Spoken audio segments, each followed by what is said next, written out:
Assalamu alaikum, espero que todos estéis bien. Después de un largo tiempo sin grabar vídeos en mi canal, alhamdulillah, he vuelto con más fuerza que nunca. Y qué mejor que retomando la serie de Refutando Libros de la Biblia. Y hoy toca el libro del Génesis. Como ya sabéis, me gusta ir al grano y no me gusta divagar.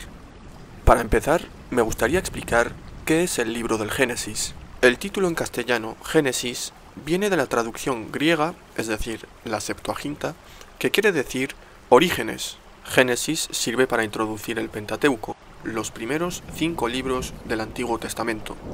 Y en este vídeo os voy a demostrar con pruebas irrefutables que he obtenido de fuentes cristianas basadas en estudios de eruditos cristianos que demuestran la corrupción de este libro.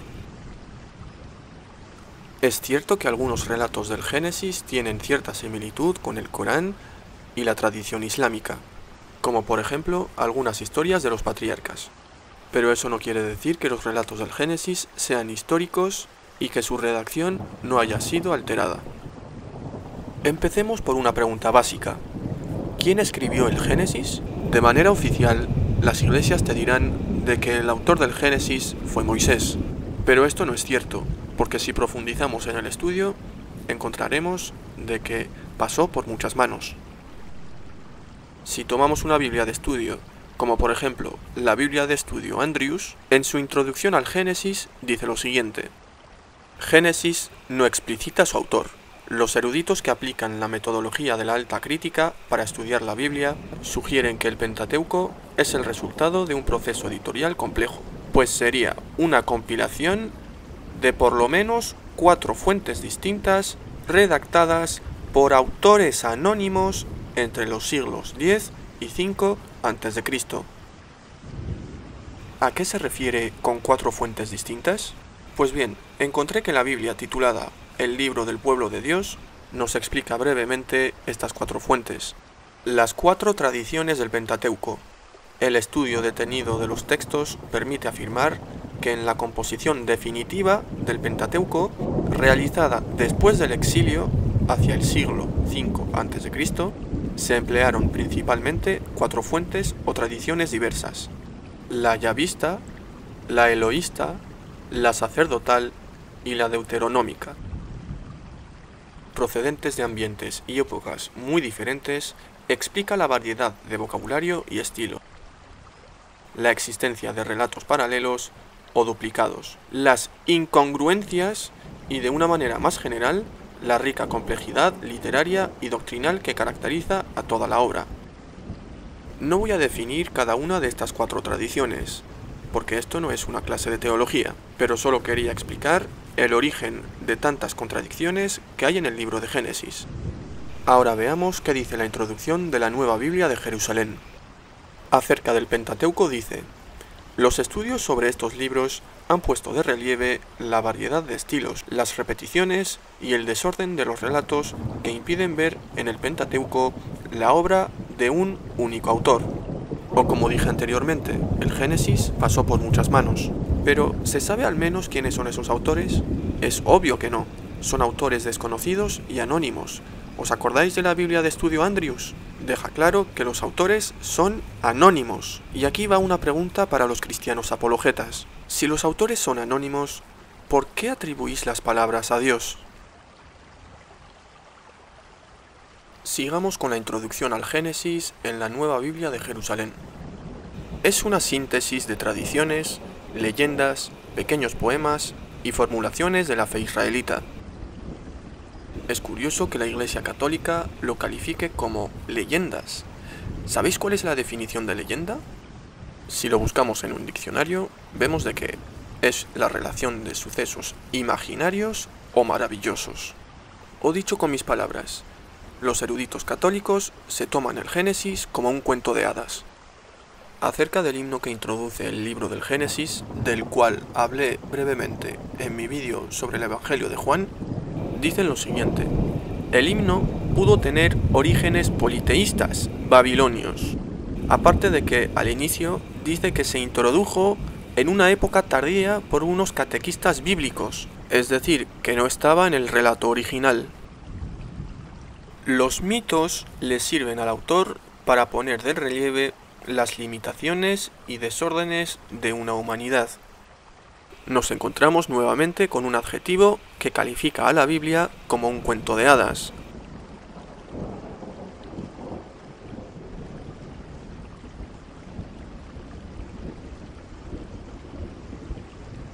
La Nueva Biblia de Jerusalén continúa diciendo: los recuerdos, es decir, son como tradiciones del pasado, no son revelaciones divinas. Coinciden en lo esencial, pero difieren en detalles descriptivos. Esto se debe a que hay 4 tradiciones que se entremezclan, las cuales mencioné al inicio del vídeo. Un añadido enumera los nuevos pueblos de la tierra, y quien dice añadido, dice manipulación. Si se le agrega al texto original, significa que la Biblia ha sido manipulada. No hay que darle más vueltas. Para los que dicen que el relato de la creación en los 2 primeros capítulos va acorde con la ciencia, pongamos a prueba el texto bíblico para ver si eso es verdad. Del versículo 1 al 5 dice que el día y la noche existían antes de la creación del sol. Del versículo 6 al 8 da a entender de que hay una expansión de agua sobre el cielo. Luego, del versículo 9 al 13 se explica la creación de la vegetación.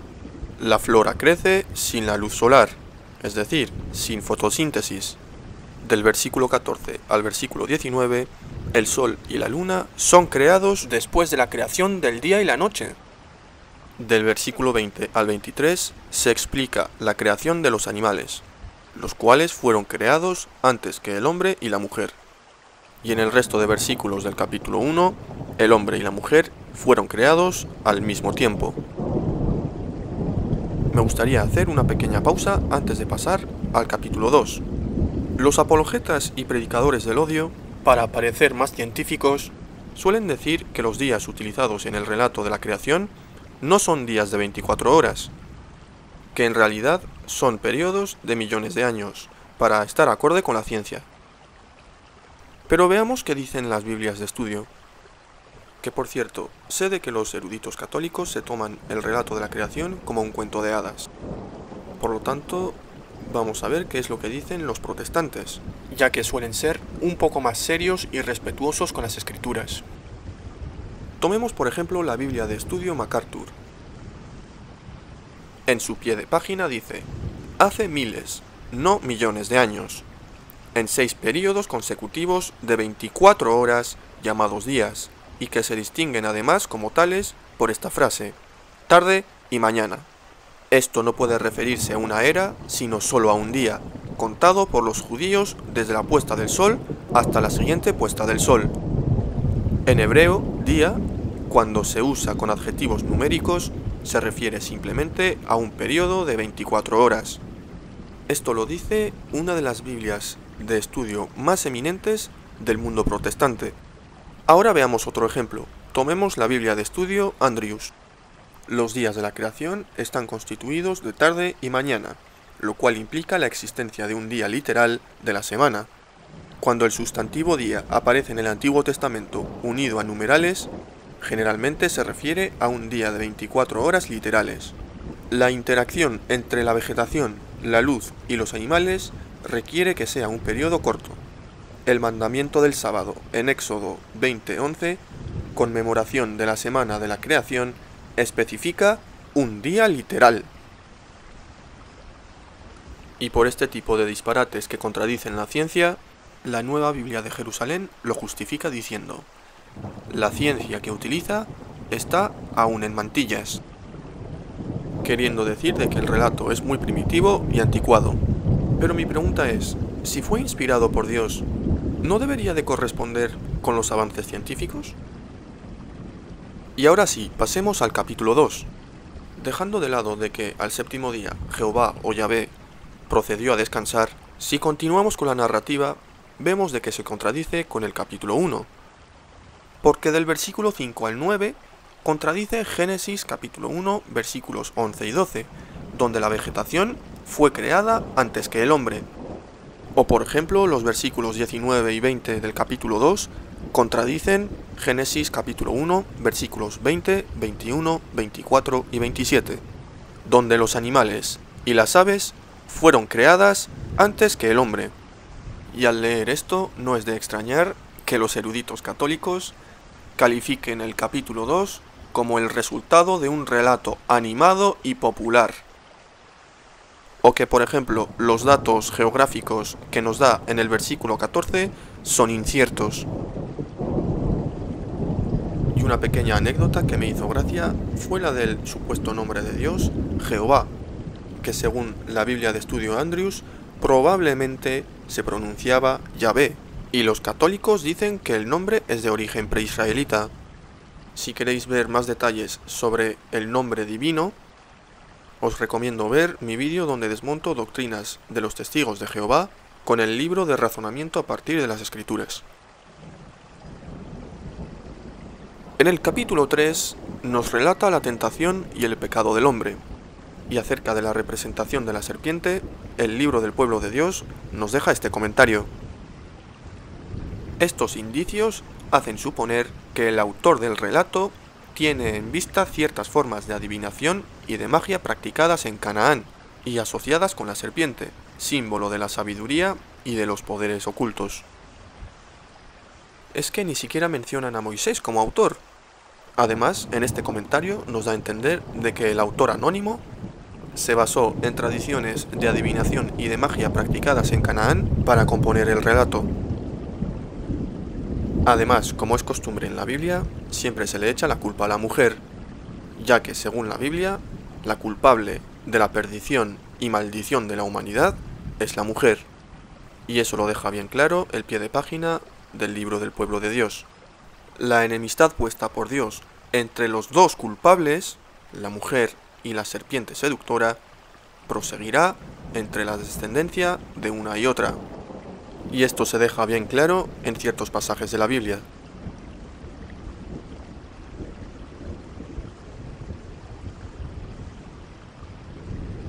Además, la maldición que le hace Jehová a la mujer es absurda, donde le dice: multiplicaré en gran manera los dolores de tus preñeces, con dolor parirás a los hijos, hacia tu marido irá tu apetencia, y él te dominará.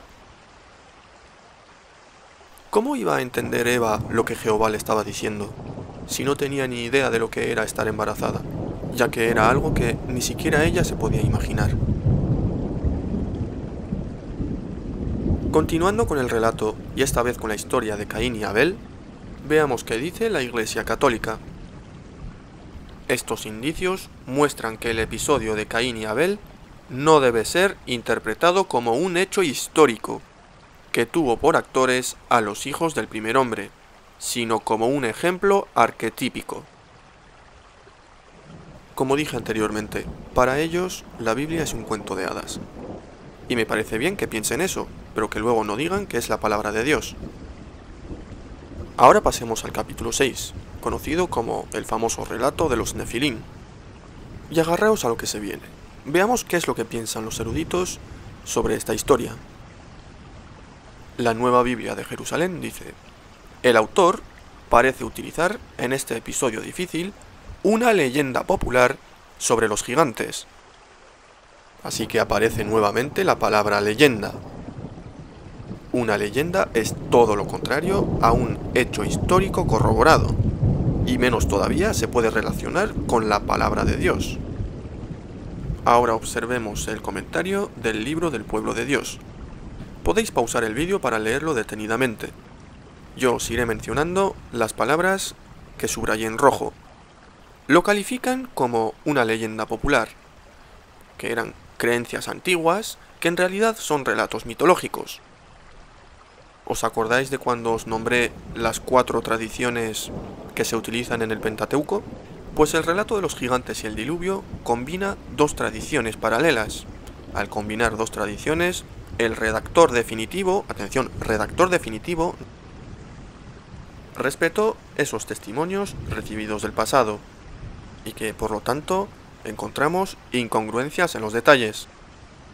La imaginación popular elevó el relato del diluvio a un cataclismo universal, pero al fin y al cabo hay que tomarse este relato como un contenido moral, que en realidad no hubo ningún diluvio y que las aguas del diluvio simbolizan las aguas del bautismo, las cuales purifican a los creyentes. Por otro lado, la Biblia de Estudio Andrews, basado en el texto de la Biblia Reina Valera 1995, nos dice que el autor de Génesis, otra vez no se menciona a Moisés, sino que el autor de Génesis probablemente conocía estos relatos y escribe de tal modo que contrasta claramente a Dios con los demás dioses. Os mencionaré algunos ejemplos que me resultan absurdos en estos pasajes. Génesis capítulo 6, versículos 6 y 7, y cito textualmente: «Y se arrepintió Jehová de haber hecho al hombre en la tierra, y le dolió en su corazón. Y dijo Jehová: pues me arrepiento de haberlos hecho». Esto obviamente contradice la naturaleza de un Dios perfecto. En primer lugar, contradice Génesis capítulo 1, versículo 31, donde dice: «Y vio Dios todo lo que había hecho, y he aquí que era bueno en gran manera». Es decir, después de haber creado al hombre y a los animales, dijo que esto era bueno y que eso le gustaba. Pero en Génesis capítulo 6, versículos 6 y 7, se arrepiente de haberlos creado. Eso significa que Jehová o Yahvé no es un Dios omnisapiente, porque no puede crear algo para luego arrepentirse de ello.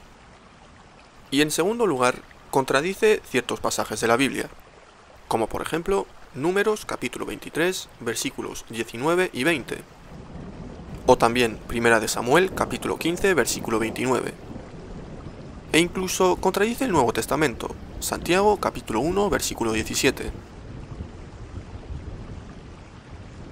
Otro ejemplo de detalles absurdos es Génesis capítulo 6, versículo 19, donde Jehová le ordena a Noé, diciendo: «Y de todo lo que vive, de toda carne, 2 de cada especie meterás en el arca, para que tengan vida contigo, macho y hembra serán». Repito, 2 de cada especie. Pero en cambio, en Génesis capítulo 7, versículo 2, dice otra cosa: «De todo animal limpio tomarás 7 parejas, macho y hembra, más de los animales que no son limpios, una pareja, el macho y su hembra». Este tipo de contradicciones se debe a que combina diferentes tradiciones paralelas, y es por eso que hay incongruencias en los detalles, por lo que lo descarta definitivamente de ser la palabra de Dios. Porque, insisto, e insistiré y lo repetiré siempre, la palabra de Dios es perfecta, no debería de haber contradicciones. Otro pasaje absurdo es el del capítulo 9. Después de que Dios salvara a Noé y a su familia, Noé plantó una viña y bebió del vino. Bebió tanto que se embriagó y se encontró desnudo en medio de su tienda. ¿Es este el comportamiento de un profeta de Dios? Si queréis ver un comentario más amplio, os recomiendo ver uno de mis primeros vídeos, en donde menciono este tema. Es tan absurdo el supuesto comportamiento del profeta Noé, que hasta la Biblia de Estudio Andrews dice: «Es difícil saber por qué se maldice a Canaán, el hijo de Cam, y no al propio Cam». Y es que es verdad, ¿por qué maldice a Canaán si no tiene la culpa de nada? ¿Qué hace un profeta como Noé maldiciendo a su descendencia? En fin, no tiene ningún sentido. Sobre Génesis capítulo 15, versículo 2, la Nueva Biblia de Jerusalén dice que el texto que sigue se halla corrompido. Bueno, nada nuevo bajo el sol. Esto es otro ejemplo de que las escrituras no se mantuvieron intactas. Ahora veamos qué dice el libro del pueblo de Dios acerca de la historia de los patriarcas. Estos relatos provienen en buena parte de la tradición oral, una tradición donde la historia se reviste de rasgos legendarios. Las narraciones están más interesadas en el detalle pintoresco que en la exactitud histórica, geográfica o cronológica. Yo al leer esto entiendo que la Biblia es cualquier cosa menos una revelación divina. Ahora pasemos a otro pasaje totalmente ridículo. Yo lo he titulado «Jehová come una parrillada con Abraham». Esto se encuentra en Génesis capítulo 18, y en él podemos leer cómo Jehová se apareció ante Abraham y este último preparó una barbacoa para invitarles a él y a otros 2 ángeles. Y para los que digan que me equivoco o que estoy mintiendo, afirmando de que no fue Jehová quien se presentó personalmente, y que en realidad no comió con Abraham, sino que fue un ángel, pues en ese caso, veamos qué dicen los biblistas. La Biblia de Estudio MacArthur dice: Abraham quizá no reconoció al principio que uno de sus visitantes, a los que saludó humildemente y agasajó, y que envió cortésmente de camino, era Yahvé. La Nueva Biblia de Jerusalén dice: aparición de Yahvé y de dos hombres. Y el libro del pueblo de Dios aclara: en los textos bíblicos más antiguos, el ángel del Señor o el ángel de Dios no es un ángel creado, distinto de Dios, sino Dios mismo que se manifiesta a los hombres de manera visible. El versículo 13 señala explícitamente esta identificación. Así que según la Biblia, Dios mismo se presentó ante Abraham y comieron carne asada. Unos versículos más adelante, donde Abraham intercede por Sodoma, Jehová dice lo siguiente: entonces Jehová le dijo: descenderé ahora y veré si han consumado su obra según el clamor que ha venido hasta mí, y si no, lo sabré. Esto es totalmente absurdo, porque demuestra de que Jehová no es ni omnipresente ni omnisapiente. Además, se cuestiona la información que le llega de los ángeles. En el capítulo 19 se relata la destrucción de Sodoma y Gomorra, y en el versículo 26 se dice que la mujer de Lot miró atrás y se convirtió en una estatua de sal. Este pasaje es comentado de la siguiente manera en el libro del pueblo de Dios. El folclore israelita explica con esta leyenda la forma de una roca o de una formación salina, situada al sudoeste del Mar Muerto. Nótese de nuevo los adjetivos que utilizan: folclore, leyenda, y esto me hace pensar que es cualquier cosa excepto la palabra de Dios. Uno de los pasajes que comenté en detalle en uno de mis primeros vídeos fue el de Génesis 27, donde se relata la historia en la que Jacob obtiene la bendición de Isaac. Básicamente, Jacob usurpa la identidad de su hermano Esaú y engaña a su padre para obtener la bendición. A continuación os leeré algunos pies de página sobre esta insultante historia. La Biblia de Estudio Andrews comenta: la bendición en este relato es parte de un complot más amplio, en busca de control y de engaño. Estamos hablando de Jacob, señores. Un poco de respeto hacia los profetas. Un profeta de Dios no haría tal cosa. Y la Biblia de Estudio MacArthur comenta: una mentira tenía que sostener a otra mentira, y había comenzado a tejer una enmarañada red. Aunque Jacob recibió aquel día la bendición de Isaac, el engaño fue causa de graves consecuencias. No tenía necesidad de tramar este engaño con su madre. Además, la Biblia de Estudio Andrews agrega que la conversación entre Jacob e Isaac se basaba en mentiras directas, y que Jacob había usurpado la primogenitura y la bendición. Resumiendo todo esto, podemos llegar a la conclusión de que, si nos basamos en el texto bíblico, podemos concluir de que el cristianismo se basa en una mentira, fruto de un expolio y un arrebatamiento indebido. El relato continúa con Jacob huyendo de su hermano Esaú. Como expuse al principio, el Pentateuco es un batiburrillo de tradiciones que se contradicen entre ellas. Por eso no es de extrañar encontrarnos comentarios como este acerca del capítulo 28.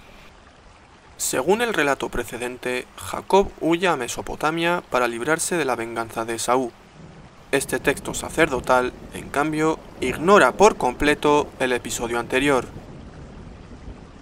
Al final del capítulo 29 se nos narra cómo Jacob modifica genéticamente las crías de su ganado. Obviamente los métodos no tienen ninguna base científica. Los comentaristas católicos califican esta acción como folclore israelita o relato popular. Pasemos a otro pasaje absurdo. Y sí, lo sé, el libro del Génesis está repleto de relatos absurdos. Pero absurdos en el sentido de que insultan la naturaleza de Dios y el comportamiento de los profetas. Al final de Génesis capítulo 32, nos narra cómo Jacob tiene una pelea cuerpo a cuerpo contra Jehová, y lo más gracioso es que Jacob derrota a Jehová.